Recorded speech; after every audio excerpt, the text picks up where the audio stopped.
তাকে ছাড়া এই সুবিশাল পৃথিবীতে আমি বড্ড একা, বড্ড অসহায়। জীবনের প্রতিটি পদক্ষেপে তিনি আমার সেই শীতল ছায়া, যা রোদের উত্তাপ থেকে আমাকে সারা জীবন আগলে রেখেছে। মা তো শুধু একটা শব্দ নয়, মা হলেন আমার অস্তিত্বের মূল শিকড়, আমার প্রতিটা নিঃশ্বাসের কারণ। যার পায়ের নিচে আমার পরম কাঙ্ক্ষিত জান্নাত লুকিয়ে আছে, তার মুখের সামান্য একটু হাসি আমার পৃথিবীর সমস্ত সম্পদ।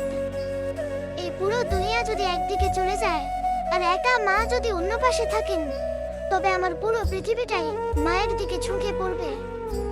পৃথিবীর সব সম্পর্ক স্বার্থের সমীকরণে বদলায়, ভালোবাসার রং ফিকে হয়ে যায়, কিন্তু মায়ের চোখের মমতা আর দোয়ার হাত কখনো বদলায় না।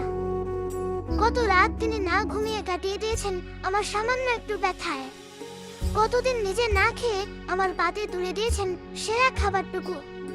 তার হিসাব এই জীবনে কোনোদিন দেওয়া সম্ভব নয়। আমি যতবার হোঁচট খেয়ে পড়েছি, ততবার যে মানুষটার হাত আমাকে পরম যত্নে তুলে ধরেছে, তিনি আমার মা। মায়ের মুখের দিকে তাকালে যেন পৃথিবীর সমস্ত ক্লান্তি মুছে যায়, আর মায়ের হাসিতে খুঁজে পাই আমার জীবনের সেরা শান্তি। হে আমার রব, আমার মাই তো আমার জান্নাত, আমার মাই আমার ভালোবাসার শেষ সীমানা। জীবনের শেষ দিন পর্যন্ত যেন এই পরম নিয়ামতের ছায়াতলে থেকে তার সেবা করে যেতে পারি।